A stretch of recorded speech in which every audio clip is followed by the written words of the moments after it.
¿Qué tal? ¿Cómo están? Un gusto saludarles. Bienvenidos a su casa.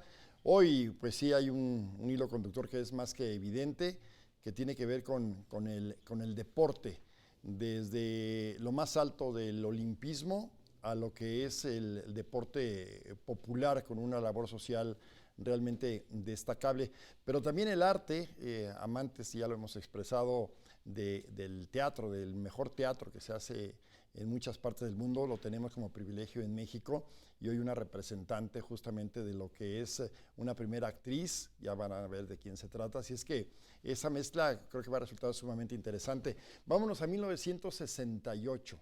Unos Juegos Olímpicos que tenemos los mexicanos pues marcados en la piel, quienes tuvimos como generación, aunque estábamos muy chavos en aquel entonces, pero los recordamos en forma clara. Y ahora cuando analizamos lo que ocurrió en aquellos Juegos, pues una de las grandes protagonistas de ese 1968 es Laura Baja, a quien me da enorme gusto saludar. Laura, gracias. Gracias, muchas gracias por la invitación, muchas gracias. Al contrario, Laura, es un gusto. ¿Qué año, verdad? El 68, nuestros Juegos Olímpicos un maravillosos. Bueno, los Juegos Olímpicos maravillosos. No, de por sí son maravillosos, pero en México. Sí, así es, y en nuestro país, ¿verdad? Eso fue una gran fiesta deportiva que la disfrutamos y se obtuvo buenos resultados. Y bueno, y perteneciste a un equipo, particularmente en la alberca, nos dieron grandes satisfacciones tú, el Tibio Felipe, el Tibio Muñoz, sí. Esa narración que vemos y tenemos oportunidad en YouTube que nos sigue enchinando la piel. Perteneciste a un equipo realmente espectacular. Un equipo donde la convivencia era muy armónica, entrenamientos con mucha energía, pero también con una actitud muy positiva para lograr nuestras metas. Qué padre, pues un gusto, Laura. No, al contrario, muchas gracias por la invitación. Y bueno, pues una primera actriz, hay muchas referencias, sería muy difícil, no habría tiempo para enumerar todos los trabajos destacados de ella, así brincando de un lado a otro, los monólogos de la vagina, como Agua para Chocolate, Nosotros los Nobles, Ana Karina Alvarado. Guevara. ¿Cómo estás, Ana? Bien. Qué gusto, gracias. Gracias. Tengo una querida amiga, Ana Alvarado. ¿Cómo estás? Muy bien, muy contenta. Gracias por la invitación. ¿Dónde estabas en 1968? Nací el 1 de septiembre del 68. ¿Cómo crees? Sí. Ajá. Y ya estaba Laura rifándose en la alberca. Nacido, ¿no? ¿Diciembre de 68? Septiembre. Esto sí. fue en octubre Sí, estaba apenas recién nacida. Sí, los necesitas. Sí. Fíjate, yo tenía en el 68, tenía 8 años. Y tengo clarísimo, mi papá nos llevó allí sobre el periférico, esas esculturas impresionantes, el Palacio de los Deportes, muy pequeño, pero con una idea muy clara de lo que estaba pasando y él nos lo transmitía. Y fue una emoción, así es que naciste en un año con muchos contrastes, ¿no? Complejo, muy fuertes para el país. Sí, para de unos el mundo. Juegos Olímpicos, pero también de cosas que marcaron la historia y que hoy siguen siendo recordados. Así es. Bueno. Oye, ¿desde muy temprano encontraste tu vocación de actriz? Pues sí, sin saberlo, ¿no? Mi mamá es actriz, yo soy de Mexicali, Baja California. Mi mamá es una figura muy importante a la fecha del teatro en Baja California. Acaba de tener ella un reconocimiento acá en el Centro de Investigación Teatral Rodolfo Sigli, aquí en el CNA, por su trayectoria. Rara vez voltean a ver a la gente fuera de la Ciudad de México, ¿no? Y es tan destacada su trayectoria que así fue. Entonces, bueno, yo nací cuando mi mamá había decidido incursionar en el teatro y luego, o sea, tenía poquito tiempo ella y, llegó Ana Karina. Entonces, ¿qué hizo? En vez de llevarme al parque ¿no? Yo digo que el aroma a un teatro es el aroma de mi infancia. Ahí me la pasé y todavía no sabía ni leer ni escribir y me memorizaba por oír los textos de los ensayos. Entonces empecé a ir a talleres con ella, de actuación, a cursos. Y pues sí me subí ahí la primera vez como actriz a los 6 años. Como dice la gente de teatro, ¿no? Entre cajas. Sí. Qué maravilla. Ahí hacía en las butacas, en los ensayos, mis tareas, etcétera. Entonces así fue que empecé. Después, o sea, sí seguí algún tiempo de niña y adolescente, pero luego le dicen a uno que uno tiene que estudiar una carrera que le dé de qué vivir. Entonces luego estudié psicología, terminé la licenciatura, luego estudié actuación. ¿Fue en Ibero? Sí, aquí en la Ciudad de México. Y pues ya que terminé la carrera de psicología es que retomé el camino a la fecha. Pues te digo una cosa, a los que nos gusta el teatro, la buena televisión, el cine, agradecemos que hayas desviado el camino. Gracias, Ana. Gracias, muchas gracias. Un gusto. Muchas gracias. Y bueno, les decía lo que significa y futboleros de toda la vida, de justamente en los barrios, están ahí los talentos, y México no es exclusivo de esta realidad. Hay historias sensacionales de cómo los grandes talentos están ahí, en los llanos, el fútbol llanero, pero también en otras disciplinas, y quien ha dedicado una vida, no solamente él, su padre ya nos contará, a provocar un movimiento del deporte a nivel popular. Es Isaac Mora. Isaac, también te agradezco que... Muchas gracias. Muchas gracias por la invitación, muchísimas gracias. Un gusto compartir con personalidades del deporte, de la cultura. El olimpismo es otra cosa, ¿verdad? Totalmente, ¿no? El alto rendimiento engloba muchas cosas, ¿no? Muchos sacrificios, mucha disciplina, es tremendo. Son realmente ídolos del deporte mexicano, ¿no? Todos los olímpicos de nuestro país realmente abanderan todo el esfuerzo y todo lo que significa el representar a nuestro país, tremendo, ¿no? Sí. Oye, Isaac, no estaba yo equivocado, es ahí en lo más popular, en las raíces del pueblo, donde están los grandes talentos, nada más hay que encontrarlos. Totalmente, ¿no? Hay que buscarlos. Es difícil para la gente que viene de los sectores, de los barrios, de las colonias populares, demostrar ese talento, pero los hay.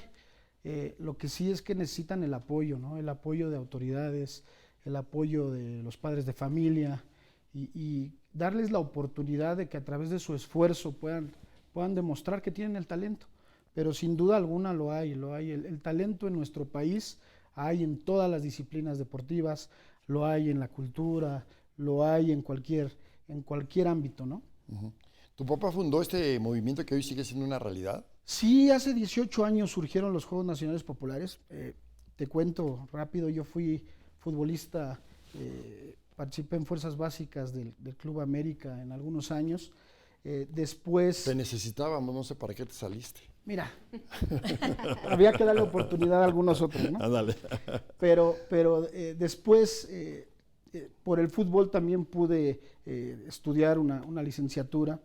Entonces mi papá vio en el deporte esa alternativa, ¿no? Obviamente queremos o quisimos en ese momento, mi papá no había practicado ningún deporte, pero él venía de la lucha social.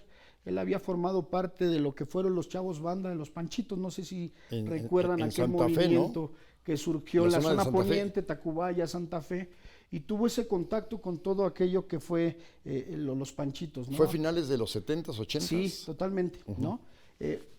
Nosotros buscamos darle un enfoque deportivo, con la experiencia que yo tenía de haber sido deportista, de haber practicado alguna disciplina deportiva, y que él tenía de la lucha social, pues logramos hacer esa convergencia en donde pudiésemos buscar darle alguna alternativa a los jóvenes para poderlos alejar un poco de todos esos problemas de adicciones, de delincuencia, que tanto daño le hacen hoy y le siguen haciendo, ¿no? No nada más hace 18 años, hoy mismo a nuestros jóvenes, ¿no? Entonces, encontramos en este movimiento, a través del deporte, poder acercar a los muchachos, ¿no? Que practiquen que el deporte los lleve a algún evento, que les dé alguna opción en sus vidas.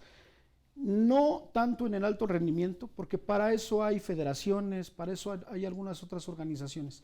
Nosotros lo que queremos es que a estos jóvenes los marque el participar en un evento deportivo, su esfuerzo, que su esfuerzo los lleve a algo, que su esfuerzo los acerque a alguna institución educativa que voltee a verlos y diga, mira, también acá, mira, nosotros no tratamos de hacer medallistas olímpicos, hay gente especialista para esto, nosotros tratamos de hacer mexicanos de bien, Es ahí con lo que nosotros trabajamos. Qué bien. Vamos a hacer una pausa aquí en su casa y regresamos con Laura, con Ana y con Isaac. Hay mucho que platicar. Volvemos aquí.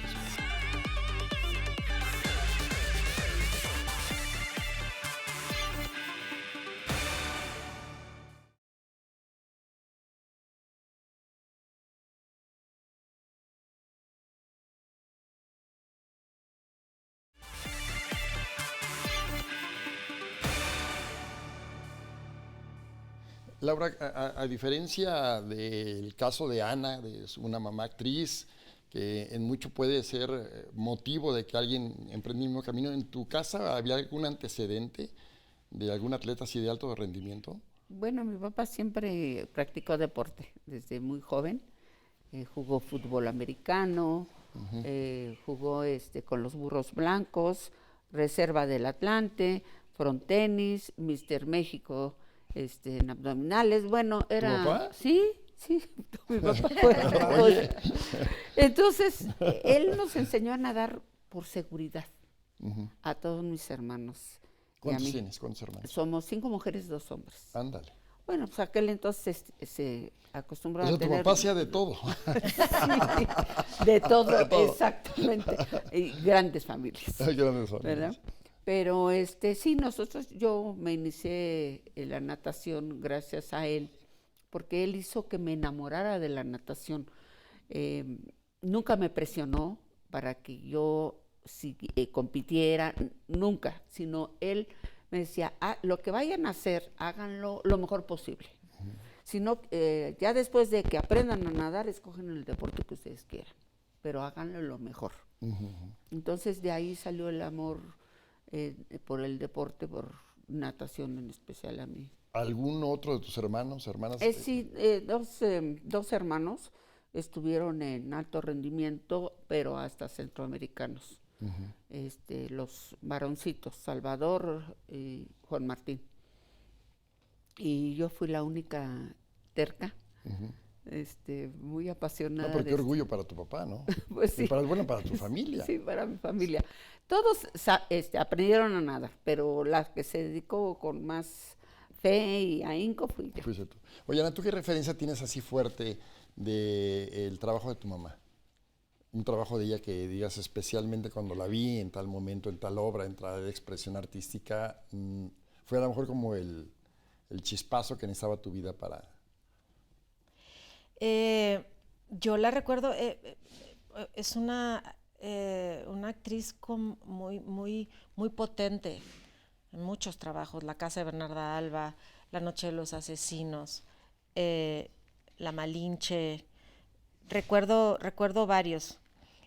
Ella hizo La Zapatera Prodigiosa cuando yo tenía como 3 años.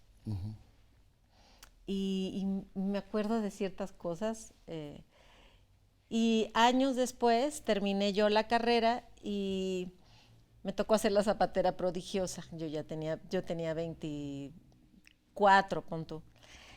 Y me dice, era una producción, o sea, era con un maestro de teatro, con un director. Y me dijo, si quieres te mando el vestuario a ver si te queda. Me quedó exacto. Entonces, cuando me puse el vestuario que vi en mi mamá a los 3 años, fue como una revelación fuertísima de verme con eso como pintado. Dije, ¡guau!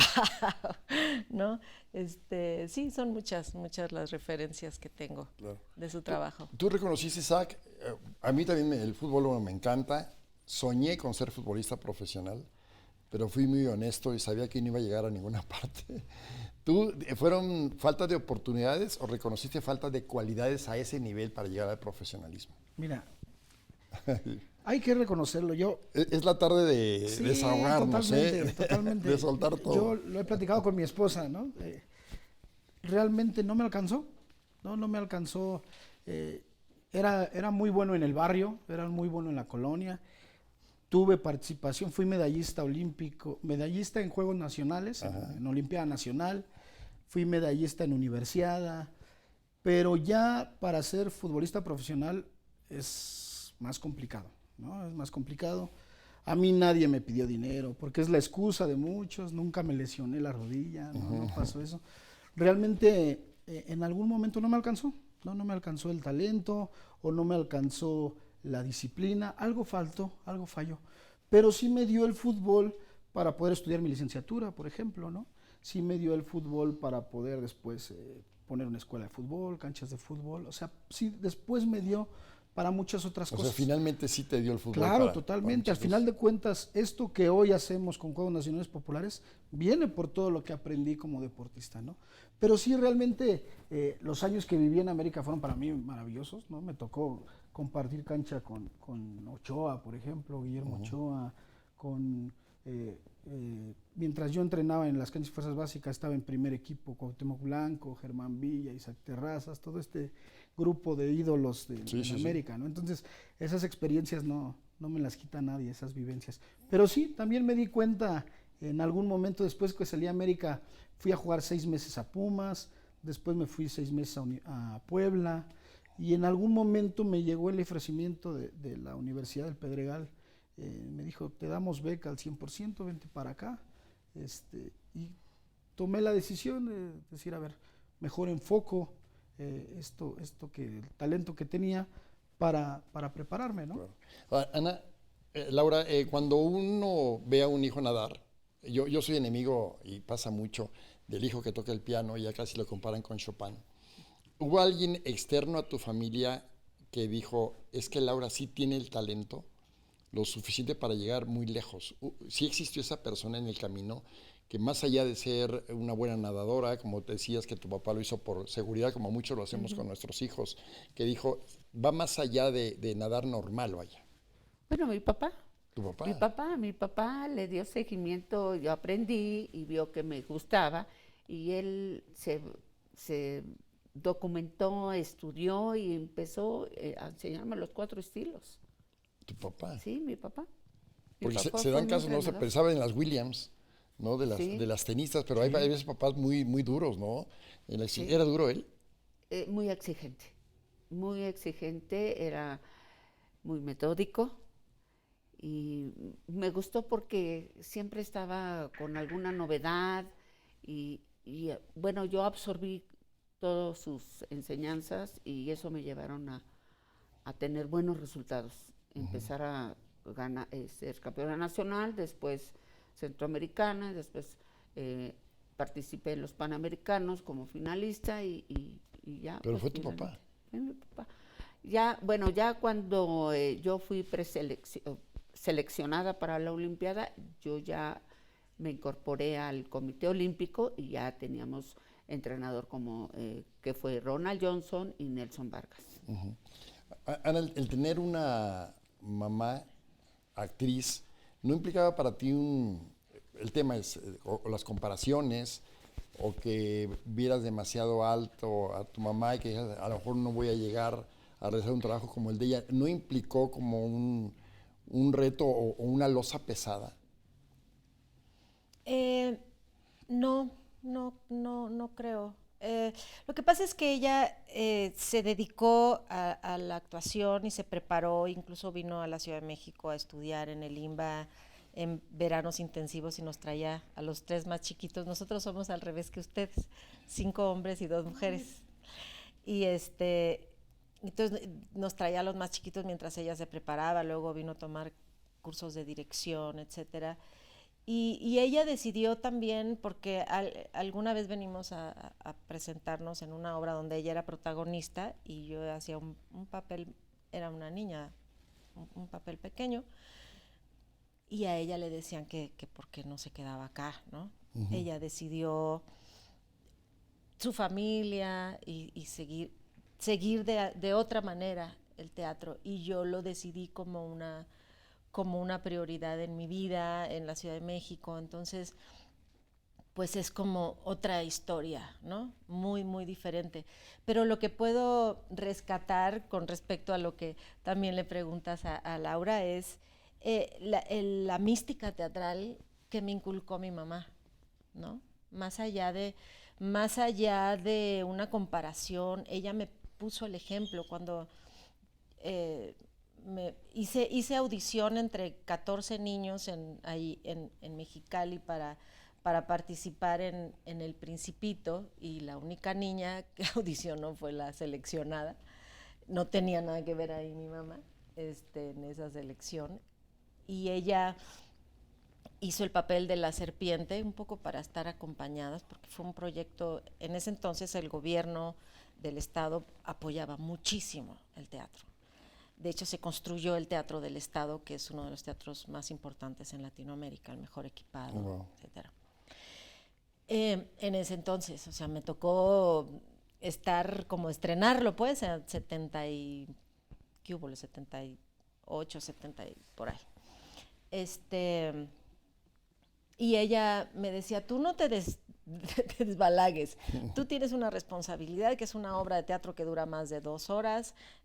Yo estaba todo el tiempo en escena, yo tenía 8 años, y ella me decía, tú tienes que reservar tus energías, y como este tipo de cosas que cada vez se van perdiendo, ¿no? Eso puedo rescatar, que lejos de una comparación o competencia o exigencia por la figura de mi madre, rescato eso. Fíjate que eso me da pie. Estuvo hace unos días Edgardo Codesal, y su papá fue árbitro también profesional, fue árbitro FIFA, y su papá le pedía a Edgardo que no fuera árbitro, porque decía que iban a surgir las comparaciones y que a lo mejor él no iba a soportar el que siempre cargar con esa losa del papá árbitro. Y sin embargo, un día habló con él, dijo, ¿sabes qué? Además de ser médico, es ginecólogo. Dijo, ¿sabes qué? Sí voy a emprender el camino del arbitraje. Y su papá, cuando lo hizo, empezó a sentirse muy orgulloso del trabajo y del camino que él estaba haciendo propio, pero ya no tuvo la oportunidad de verlo pitar la final de una Copa del Mundo. Ah, wow. Imagínate, entonces es fuerte, ¿no? Lo de los papás. Nos cuentas, porque encuentro ese hilo conductor entre los tres, que no siempre me pasa, de que también en mucho tu papá marcó tu camino. Sí, por supuesto. ¿No? ¿Nos platicas regresando, mi querido Isaac? Por supuesto. Bueno, aquí siempre un invitado especial es la música, y vamos con Rodolfo Muñiz. Mi querido Rodolfo, adelante, te escuchamos con mucho gusto. Gracias, Carlos. Vamos a cantar una canción de esa lo que haría por no sentirme así, por no vivir así, perdido.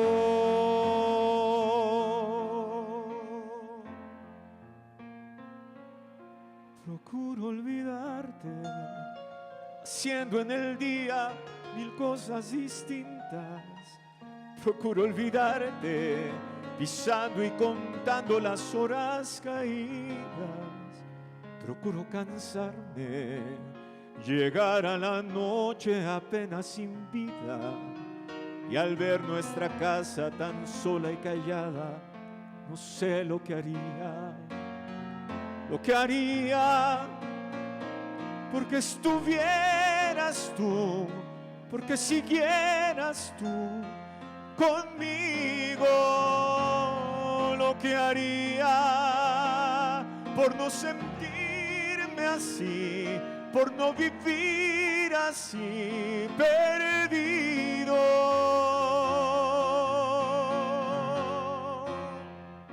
Lo que haría porque estuvieras tú, porque vivieras tú conmigo.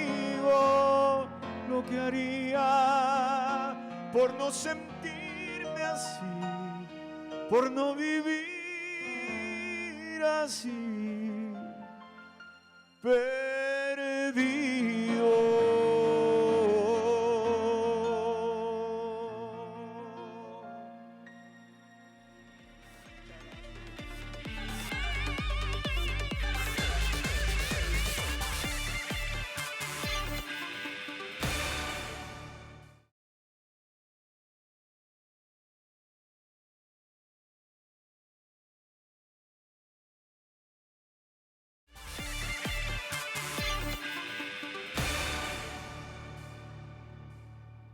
Isaac, decía yo que pocas veces me ocurre, y mira que ya estamos hablando casi de 300 invitados, de que en una oportunidad los tres tengan esa coincidencia de que sus padres en mucho fueron determinantes para el camino a seguir. Es tu caso también. Sí, totalmente. ¿Tu papá qué se dedicaba? Mi ¿O a qué se dedica? Mi papá era emprendedor por naturaleza, tuvo muchos negocios, se dedicó a los temas de refaccionarias para autos, negocios de comida. Él estudió Derecho, pero no ejerció, siempre fue el emprendedurismo su pasión y la lucha social. Él siempre en toda la zona poniente, en la zona de Santa Fe, fue muy reconocido.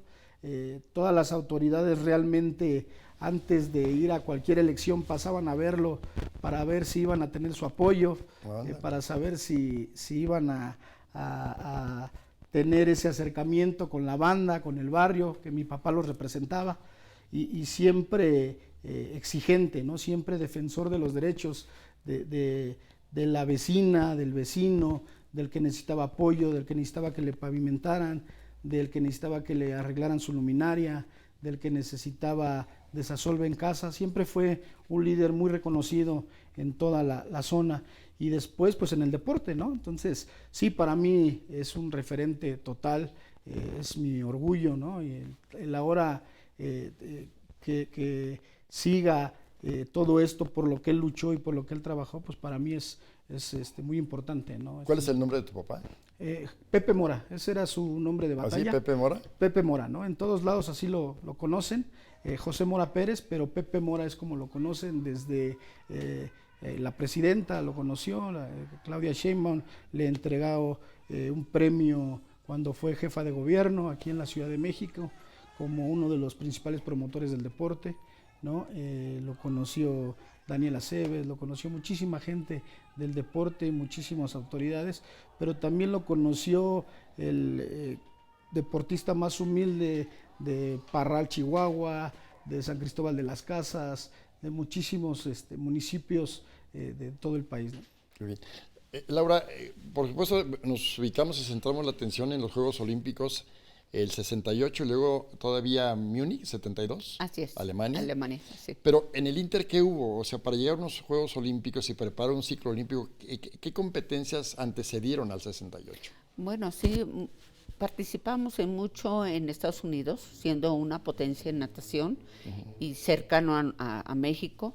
Participábamos en los nacionales de Estados Unidos, curso corto, que es alberca de 25, y curso largo, que es alberca olímpica, ¿no? La de 50 metros. Entonces, íbamos a diferentes competencias que se organizaban en Texas, en California, en Atlanta, en fin, en Pittsburgh, en diferentes estados de la Unión Americana. Eso fue para nosotros un gran apoyo para poder mejorar, ¿no? Cada vez más. ¿Todo eso lo financiaba tu papá, tu familia? No, los viajes los pagaba la federación. Ya cuando representábamos a México, lo pagaba ya el Comité Olímpico Mexicano. En ese camino, tu primer triunfo importante, ¿cuál fue? Antes del 68. Bueno, el primer triunfo de niña fue ser campeona nacional. ¿En qué especialidad? Yo soy fondista, nado 400 combinado, 200, aquel entonces 200 combinado. O sea, ¿cuántas vueltas son? ¿Son 50 metros? Son 100 metros de cada estilo, 400 combinado. Okay. 400 libre, 800 libre. Entonces yo nado esas pruebas, aún sigo nadando esas pruebas, más 200 mariposa, que es una prueba extenuante. Yo le digo que es la agonía y el éxtasis, porque para nadar un 200 mariposa necesitas tener resistencia a la velocidad y una estrategia. La estrategia es importantísimo en esa prueba. Sí, yo siempre que veo, tú me corregías, la mariposa puede ser la prueba de natación más exigente en cuanto al físico. Sí. Por los movimientos.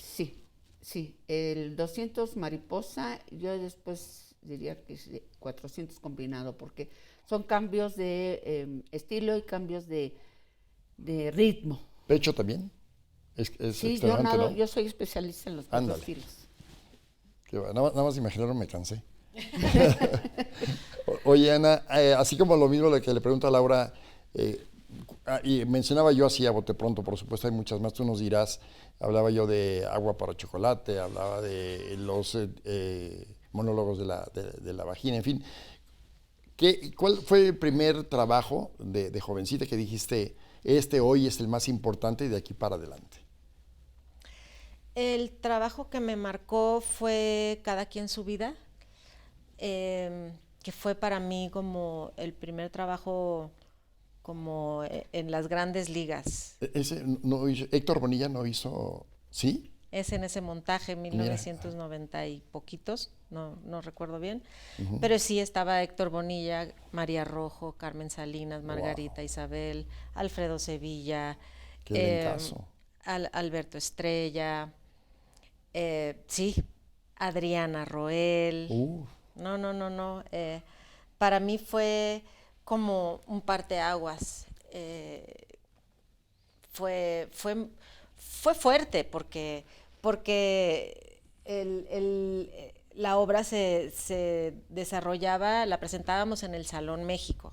Entonces, bien decía el director Enrique Pineda, ¿no?, que era un circo de 4 pistas, y todo el tiempo estabas en escena, interactuaba yo porque no todos los personajes, yo con el público, y es como sostener el personaje y la ficción, incluso en la interacción con la gente, y pues eso, no hay cero cuarta pared, ¿no? Después, luego, es que se hicieron más obras de teatro como Aventurera, etcétera, que la dirigió él mismo, Enrique Pineda, y Carmen Salinas la producía.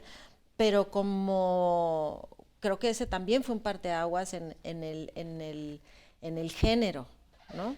Que era, pues eso,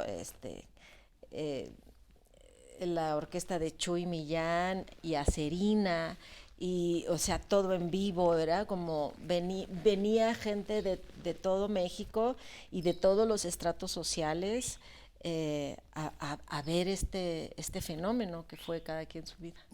Sí, Mario, lo recuerdo muy bien. Sí. Aquí los importantes son ustedes, pero yo tuve el privilegio, porque así lo visualizo, entre el 82 y el 88, estaba yo en Televisa, en un proyecto cultural en el sexenio de Miguel de la Madrid, donde Televisa Emilio Azcárraga, Milmo, en convenio con el presidente, el Canal 8, durante el sexenio le quitaron toda la comercialización y fue totalmente cultural. Durante los 6 años del sexenio, y un programa donde yo tuve el privilegio de participar, lo conducía, imagínate, Ignacio López Tarso y Julieta Bracho.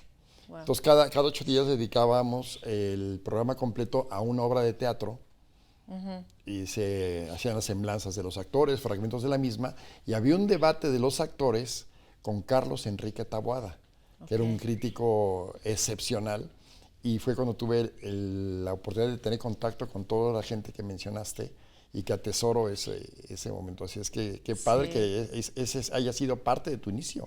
Sí, o sea, empecé así de bienvenida al teatro.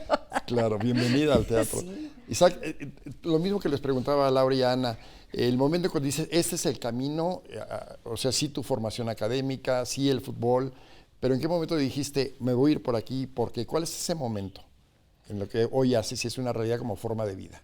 Bueno, el hecho de nosotros poder ver a los jóvenes participar en un evento como el que organizamos y ver la cara de satisfacción que se llevan a sus casas cuando por primera vez van a un hotel de 5 estrellas, o por primera vez conocen el mar cuando hemos hecho los eventos en Acapulco, los eventos deportivos que son los que organizamos cada año, pues eso a nosotros nos da realmente esa motivación que se necesita, ¿no? Poder ser ese factor de cambio. Hay muchos muchachos que en sus lugares de origen no pasa nada, Carlos, ¿no? Entonces, el hecho de poder contribuir en esa experiencia de vida, en llevarlos a participar en un evento nacional, en referencia a lo que nosotros nos dedicamos en cuanto al fomento al deporte, es lo que a mí me marcó desde que lo viví de la mano de mi padre, ¿no? Y es lo que nos sigue motivando año con año. Nosotros cuando tenemos esa satisfacción de que los jóvenes te agradezcan el poder participar, el poder vivir esas experiencias, es lo que nos marca y lo que nos sigue motivando a trabajar en lo que hoy trabajamos. Y es un trabajo que para empezar dejamos toda nuestra pasión en eso, ¿no? Cuando algo te apasiona, pues los quieres seguir haciendo toda la vida. Toda la vida, claro. Así es, totalmente. Laura, por supuesto es un privilegio, hablando de privilegios, por lo que nos narras de una situación desahogada económicamente para tu actividad, pero sí conviviste con deportistas, como lo refiere Isaac, que venían de situaciones realmente duras. También un reconocimiento muy grande a esa gente, ¿no? Que tiene una convicción y a contracorriente van en busca de sus sueños. Así es, así es. Bueno, yo conocí en el deporte de la caminata gente que pues se iba al Centro Deportivo Olímpico Mexicano con una torta. Ahí iba así a entrenar.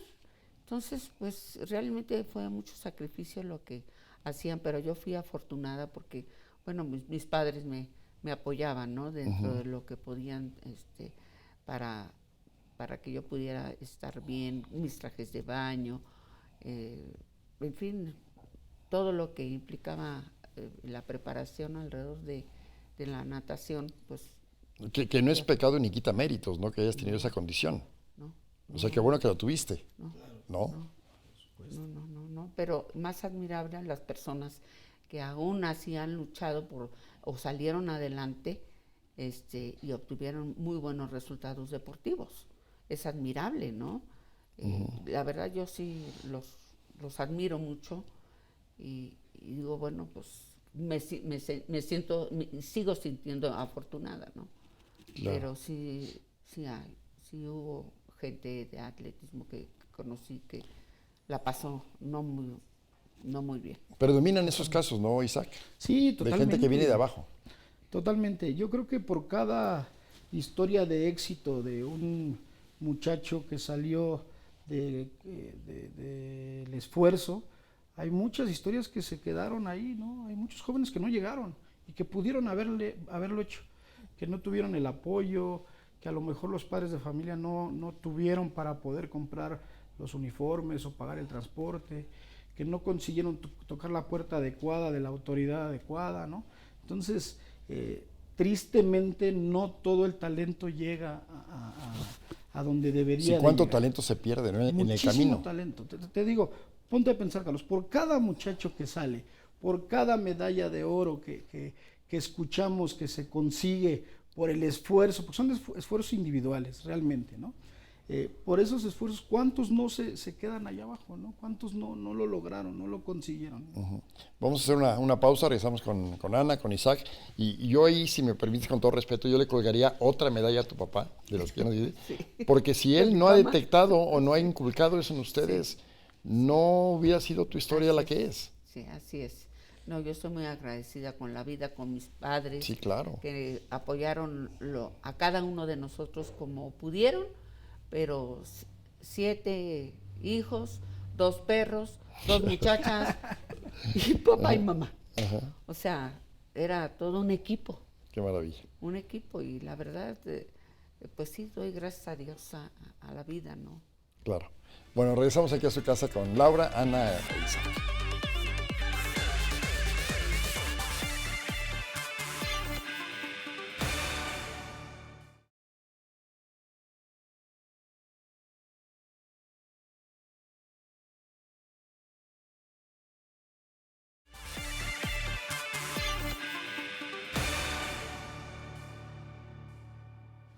Ana, perdón que haga el paralelo con el deporte de lo tuyo, del arte.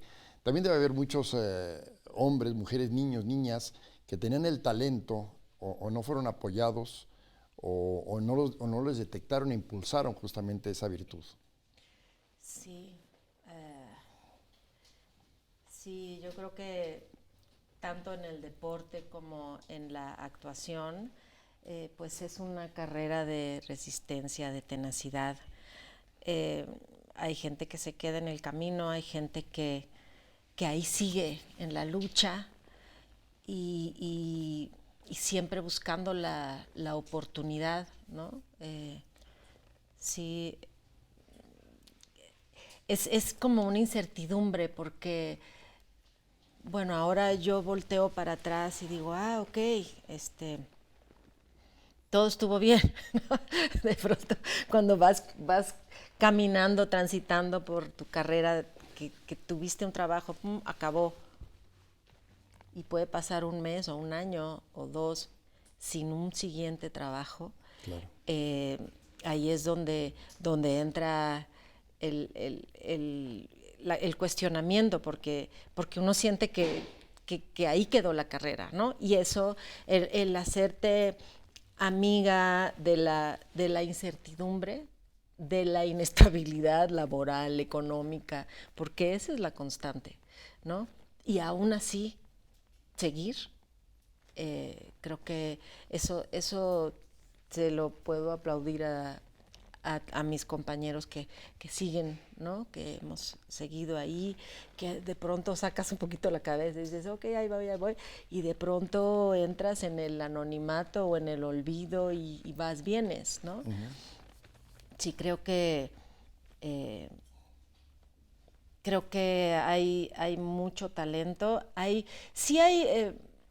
muchas escuelas y justo acabo de ir a ver un examen final de unos jóvenes que terminaron la carrera de actuación en Casa Azul, talentosísimos, y me encanta ver eso, ¿no? En la juventud, el empuje, las ganas, el estar explorando, porque para ser actor, actriz, pues necesitas entrenar tu cuerpo, tu intelecto, cómo te alimentas,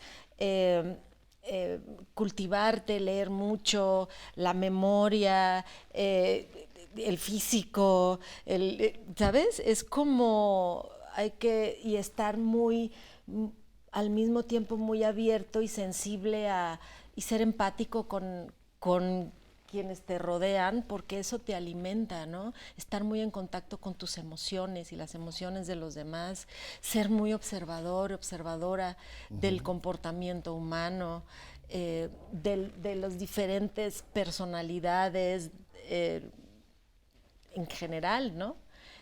Creo que es una carrera muy compleja, ¿no? Que requiere un entrenamiento como muy integral. Uh-huh. Y todos cuando abrazamos un oficio también esperas o eres optimista en que te dé para un nivel de vida, para una tranquilidad, y la lucha es constante. Aquí hay un espejismo, ¿no? En los deportistas hablaría particularmente del fútbol, ¿no? De los grandes sueldos, ese común que se me hace hasta chocante del jugador de fútbol y el Ferrari, los coches. Ahora que referías, somos americanistas de toda la vida, tuve el gusto, me di el agasajo, mi querido Isaac, de tener a Carlos Reynoso en un programa y le preguntaba cuánto ganaría en el fútbol de hoy Carlos Reynoso. Le digo, ¿para qué te alcanzaba en ese entonces? Dice, no, esa fue una época medio romántica, porque mi mejor sueldo a lo mejor para un coche, pero un coche normal. Entonces, el caso del deporte, no sé, Laura, pues a lo mejor ciertos deportes sí hoy en día dejan para una vida, pero en el caso de la natación, no sé, un padre hoy como podría, pues sí que padre que mi hijo vaya a desarrollar ese talento en una alberca, claro. Pero ¿y tu vida qué? A lo mejor los patrocinios, o hoy existen más cosas. No, pensar en la carrera, prepararte y... Una carrera. Una carrera, claro. Sí, claro. Pero sí, no es tan fácil aquí en México como en países de primer mundo que, ejemplo, Michael Phelps, uh-huh. Pues vive de los patrocinios. Uh-huh. De hecho, él sigue viviendo de los patrocinios. Me voy más para atrás, por ejemplo, Mark Spitz, ¿pasó lo mismo? Sí. ¿Por qué me queda claro que son sueldos impresionantes? Mark Spitz también recibía muy buenas regalías de sus patrocinadores. O sea, aquí creo que nos falta mucho esa cultura del patrocinio. Uh-huh. Ve ¿no? Con nosotros qué pasó con Joaquín Capilla, ¿no? Uh-huh. Lo complicado que estuvo. Así y fue multimedallista. Así es. Entonces, la cultura del patrocinio aquí hay que impulsarla mucho. Por favor. También veo ahí como la ingratitud, ¿no? Hay una expresión también de ingratitud. Totalmente. O sea, una gloria del deporte como Capilla, que tú como Estado no te arrojes al apoyo, al rescate. Totalmente, sí. A veces son olvidados, ¿no? Y se vuelven ídolos, referentes de nuestro deporte. Deberían ser, evaluarte. Un deportista que llega a conseguir una medalla olímpica realmente marca, ¿no? Marca a nuestros jóvenes, marca todo lo que está pasando en el momento, ¿no? Mencionaba Michael Phelps, tiene su vida asegurada. En México ganar una medalla olímpica no te asegura tu vida, ¿no? Tienen que prepararse, tienen que buscar. Se hacen conferencistas, ¿no? Claro. Te cambia la se vida, vuelve el camino. Sí te cambia la vida, pero no es tan fácil con los patrocinios, ¿no? Lo vemos en boxeadores, por Así ejemplo, es, ¿no? así Los es. que han sido medallistas también lo padecen, ¿no? Tienen que prepararse para poder capitalizar el tema de la medalla olímpica, ¿no? Porque si no es complicado, ¿no? Así es. Sí, así es. Ana, pero ¿vale la pena todo ese esfuerzo por abrazar un oficio y una vocación?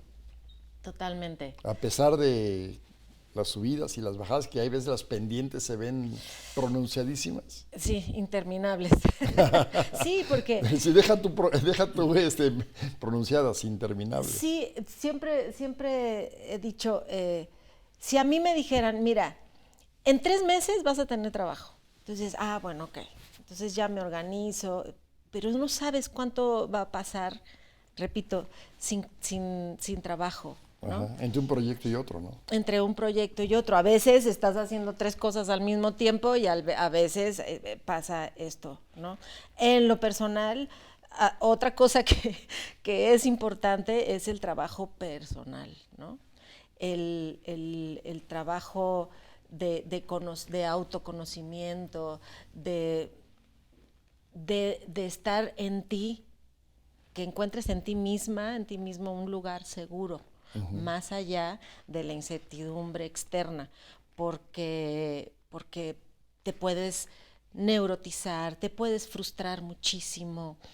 Eso puede ser fuente de eso, de mucha frustración, de ansiedades, porque no sabes, la ansiedad es una incertidumbre al futuro. Entonces, también yo he invertido mucho en trabajo personal y eso me ayuda a mantener la calma, aunque no se vea claro para adelante, y a confiar, ¿no? Ajá. Oye, también esa idea errónea, ¿no? De la actriz o el actor que sale en la tele, es millonario. Son Exacto. ricos. Sí, bueno, No, sí los hay. Yo creo que los contrastes se parecen mucho al mundo, deporte. al deporte. Claro, hay quien por un segundo al aire cobra muchísimo dinero y ya vemos quienes hay que darle. Ahora, el ¿no? mercado mexicano no es de millones de pesos, ¿o sí? Yo creo que sí debe de haber figuras que sí, claro, por supuesto. Pero no es la generalidad. No, son muy poquitos así, poquitos. Pero la satisfacción, Isaac, nadie te la quita, ¿no? En el entendido de la lucha, vaya, todos estamos en esa lucha. Yo estoy ahorita en esa, por cierto. Todos, Estoy- todos de alguna manera. En tu caso, Ana, es esa incertidumbre. En nuestro caso, cuando llegas no a tener buenos resultados deportivos, pues te sientes que te caíste, pero hay que levantarse. Exactamente. Eso es trabajo también mental. Así, de alguna otra forma, tú también lo trabajas así, pero también nosotros también trabajamos mucho y tenemos que trabajar mucho la mente, Exactamente. Sí. Como porque no deportistas. todas las competencias vamos a dar lo máximo, ¿no? Están en una medición Claro. constante, Entonces, ¿no? exactamente. Una Entonces, lesión. sí, es una lesión, Totalmente. pero estas son lecciones también, Claro. en la que te caíste porque te caíste y te sientes con la autoestima que dices, híjole, pero ¿qué hice? Y es el momento que nosotros tomamos para hacer un resumen, qué me faltó, qué es lo que necesito y salir adelante. Sí, claro. Eso es lo que nosotros también de muy parecido. Sí, la fortaleza interna hay que Así es. desarrollarla y también ser autocompasivos cuando pues uno falló, Pues sí, porque pues abrazarse Sí, y claro. felicitarse. Claro. Hoy yo creo que cuando uno hace su mejor esfuerzo es cuando tiene uno éxito. Ese es un éxito, yo hice mi mejor esfuerzo. Claro, gané la medalla, ¿verdad? Pero al sentirme que hice mi mejor esfuerzo, yo me siento bien conmigo, aunado a que tengo que mejorar en ciertas áreas, pero gané y eso es una motivación para mí. Exacto. Para levantarme nuevamente y corregir lo que hice mal. Entonces es ley de vida, ¿no? Sí. Es una carrera con obstáculos. Totalmente. No, y entender en el deporte la diferencia, ¿no? Del tema del deporte profesional y el deporte amateur, ¿no? ¿Nos platicas la diferencia regresando? Sí, claro. Ahí te voy a dejar así en pausa. Volvemos con Ana, con Isaac y por supuesto con Laura, aquí a su casa.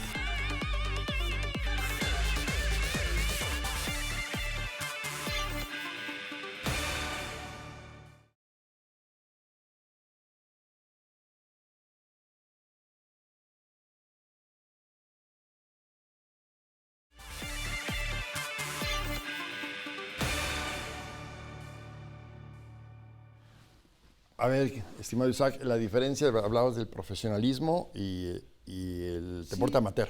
Mencionábamos, ¿no? De la complejidad de lo que se exige un deportista amateur, pero sobre todo que no ganan las grandes sumas, ¿no? El hecho de que están en constante medición, ¿no? Les van modificando hasta las becas. Si por ahí en algún año fueron campeones del mundo y el otro año descendieron, pues hay una modificación en su beca. Si no califican a tal o cual competencia, hay una modificación en su beca. Y realmente los deportistas de alto rendimiento dedican su vida, ¿no? Es de tiempo completo. Un deportista de alto rendimiento es alimentación, es todo es integral, ¿no? Entonces es muy complejo y tristemente creo que faltan muchas herramientas para poder tener para poder que nuestros deportistas le dediquen toda su vida a esto, ¿no? Entonces, pues sí es complejo, por eso más grande y más reconocimiento a todas esas personas que llegan a participar en los Juegos Olímpicos, que llegan a obtener una medalla olímpica, porque realmente es un esfuerzo seguramente de padres, seguramente de ellos mismos, en poder conseguir esos objetivos, ¿no? Como en el arte, ¿no? Hoy, en la cultura, en la actuación, hoy vemos que a través de las redes sociales cualquier persona se hace famosa haciendo cualquier cosa, ¿no? Grabando un video o fingiendo cualquier cosa a través de las redes sociales y para mí eso va en contra del talento que realmente muestran personas que lo debiesen de demostrar en los foros adecuados, ¿no? Pero fíjate que yo hoy tengo una expresión personal, se los comparto. Sí se hacen conocido a alguien, pero no es reconocido. Sí. Entonces, entre ser reconocido por tu actividad a ser conocido hay una diferencia muy grande, ¿no? Pero sí coincido contigo. A ver, no quiero perder el hilo de algo, Isaac, que mencionaba Laura. Tú a los chavos, a jovencitos con ilusiones y que empiezan el camino del deporte, ¿cómo los preparan de alguna forma al no siempre se gana? ¿Cómo prepararlos también para la derrota?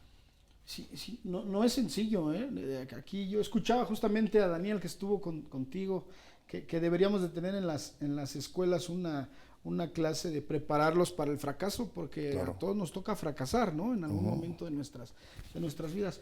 Mira, a los muchachos con los que nosotros trabajamos por lo regular vienen de la adversidad, vienen de la descomposición social, de los tejidos familiares con problemas.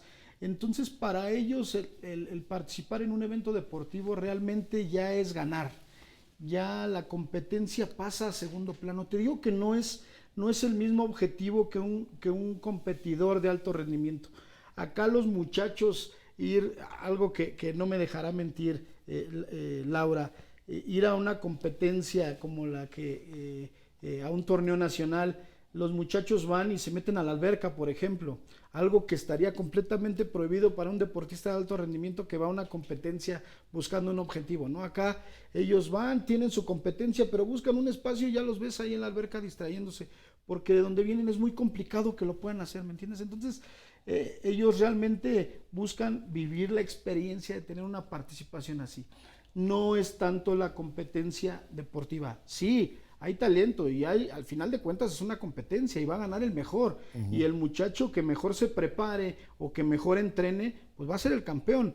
Pero si no, ellos ya ganaron estando ahí, Carlos, ¿no? Entonces, en nuestros eventos, con lo que nosotros trabajamos son con boxeadores, es boxeo, artes marciales y fútbol, que es lo que se practica en el barrio. En el barrio siempre hay boxeo, siempre se echa la cáscara, y artes marciales, desde taekwondo, desde kickboxing, las diferentes disciplinas marciales pueden participar en Juegos Nacionales Populares, y al final de cuentas sí buscan ganar, pero estando participando es ya un éxito para ellos, ¿no? Laura, ¿tú te preparaste para no siempre ganar, para perder? ¿O fueron golpes que te dio la vida y el deporte? Bueno, nunca pensé prepararme para perder. Yo me preparo para ganar. Y bueno... Pero contemplando que puedes perder. Sí, exactamente. Bueno, por eso lo comentaba. Si perdía, pues ¿qué me pasó? ¿Qué es lo que hice? ¿Qué es lo que hice mal? ¿Qué es lo que me falta? ¿Qué preparación tengo que sumar a esta disciplina, ¿no? Entonces, nunca pienso en el perder. Siempre en salir adelante, en demostrarme yo que no hay límites, no nos conocemos hasta dónde podemos llegar. Entonces eso me gusta, retarme. Y si no llega lo que yo esperaba, bueno, pues hay que modificar un poquito el programa, ¿no? Cuando sacan estadísticas, por ejemplo, del tenis, dicen que son mucho más los puntos malos que los buenos. En tu caso, ¿fueron más las derrotas que los triunfos? Sí. ¿Y cómo te levantabas? Mi papá me decía que cuando me pasara eso, piensa que tienes así me lo decía, te exalzaba muy jovencita, tienes una espinita en el corazón, que hay que sacársela para que tú logres tus metas o tu sueño, pero hay que sacársela. ¿Y cómo hay que sacársela? Pues hay que trabajar, hay que ser perseverante, hay que ser tenaz, hay que cumplir con todo lo que el entrenador te manda. En casa me decía mi papá, bueno, pues aquí tu mamá prepara los alimentos, teníamos psicólogo, de hecho todavía tiene psicólogo, entonces preparador físico, todo eso es un grupo multidisciplinario, que es la que te lleva a buen puerto. Entonces, pues sí, es la mentalidad, sobre todo la cabeza es muy importante, importantísimo, para poder superar todos los obstáculos y adversidades. En alguna ocasión en ese mismo espacio, Ana, tuve el gusto, lo conozco hace muchos años, y me presumo de ello, de Morris Gilbert, Sí, claro. este megaproductor de teatro, y decía, y va la pregunta que te quiero hacer, de que muchas veces están todos los elementos, las condiciones dadas para que una obra sea un éxito, y resulta que no. Sí. Y cuando las cosas piensas que están débiles en algún punto y resulta que gusta y tiene llenos. ¿Tú cómo has enfrentado cuando de repente dices, ¿qué pasó? Si estaba todo dado para que nos fuera todo dado, o a mí en lo particular, en lo personal. Sí. ¿Cómo manejas tú el no salieron las cosas bien? El no salieron las cosas bien a nivel que... Sí, que no hubo una buena respuesta a tu trabajo, a una obra que no tuvo, y acortaron la temporada porque no asistía el público. Sí. Y que estaban aparentemente los elementos dados Sí, para que así fuera. Sí. Yo he tenido el gusto y sigo trabajando con Morris Gilbert desde Saludos a Morris Gilbert. 1997. Tuvimos ahí un espacio que no trabajamos, pero fueron 11 años consecutivos y hasta un tiempo para acá regresé también a trabajar con él. Como lo puedo, o sea, yo he producido teatro, que sí he buscado apoyo del IMBAL, que sí en las convocatorias de coinversiones en el FONCA, y entonces es otro tipo de labor al cual no fui entrenada y me fui haciendo haciendo camino al andar y ensayo error.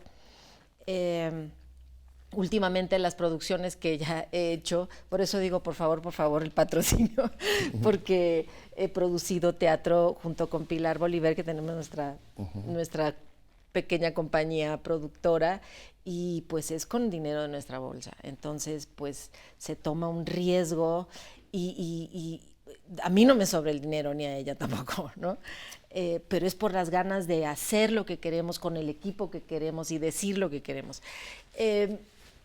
Entonces me queda una sensación, si estoy como productora y no funcionó la taquilla como hubiera esperado, me queda la sensación como actriz de haberme subido al escenario, haber hecho lo que hice, ¿no? Y haber explorado diferentes mundos.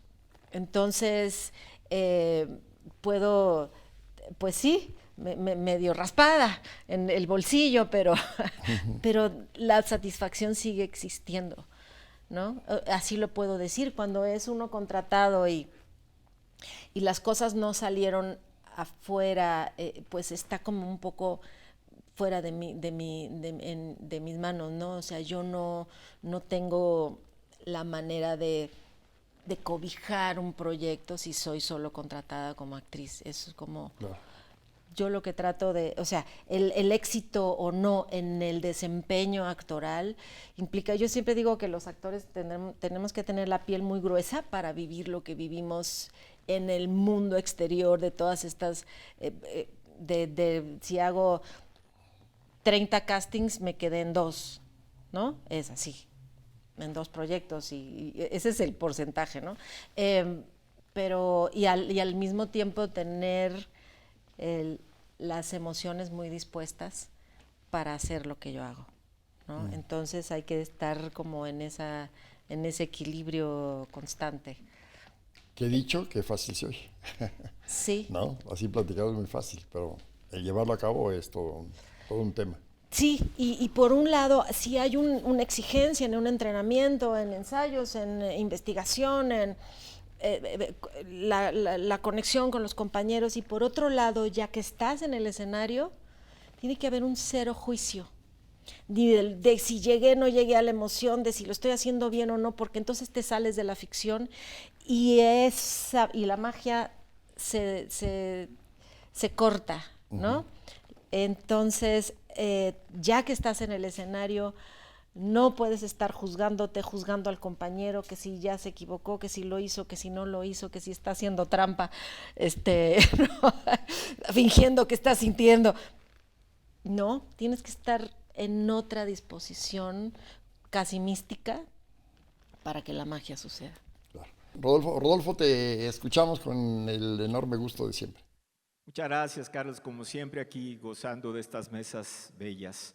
Vamos a cantar esta canción que cantaba el brasileño número 1, Roberto Carlos de Saogo. Una canción de esas que llegan al alma y que a todos nos ha pasado.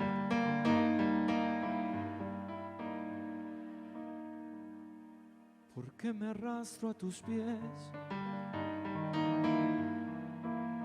¿Por qué me doy tanto a ti? ¿Y por qué no pido nunca nada en cambio para mí? ¿Por qué me quedo callado cuando me sabes herir con todos esos reproches que no merezco de ti? Porque en la cama doy vueltas mientras tú finges dormir. Pero si quieres yo quiero y no consigo fingir. Te has convertido en la punta que clava mis sentimientos. Te has convertido en la sombra más triste de mis lamentos. Pero resulta que yo no sé lo que hacer y a veces me desahogo, me desespero porque tú eres el grave problema que yo no sé resolver y acabo siempre en tus brazos cuando me quieres tener.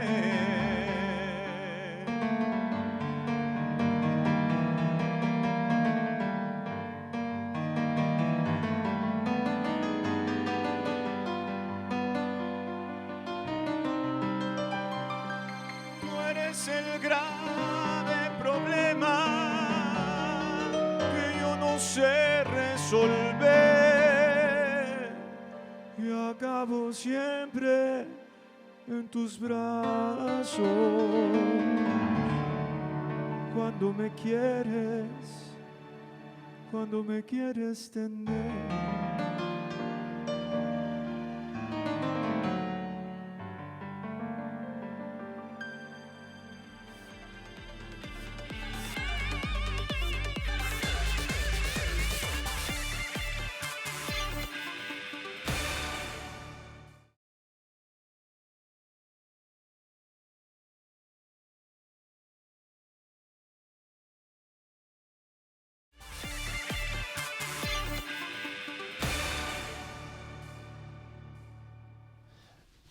Isaac, así como lo que te preguntaba de preparar a los chavos para la derrota, que en el deporte es parte de, ahora sí que es parte del juego, Sí. ¿cómo también prepararlos para que no se vuelen cuando se gana, para el triunfo? Porque muchos se pierden.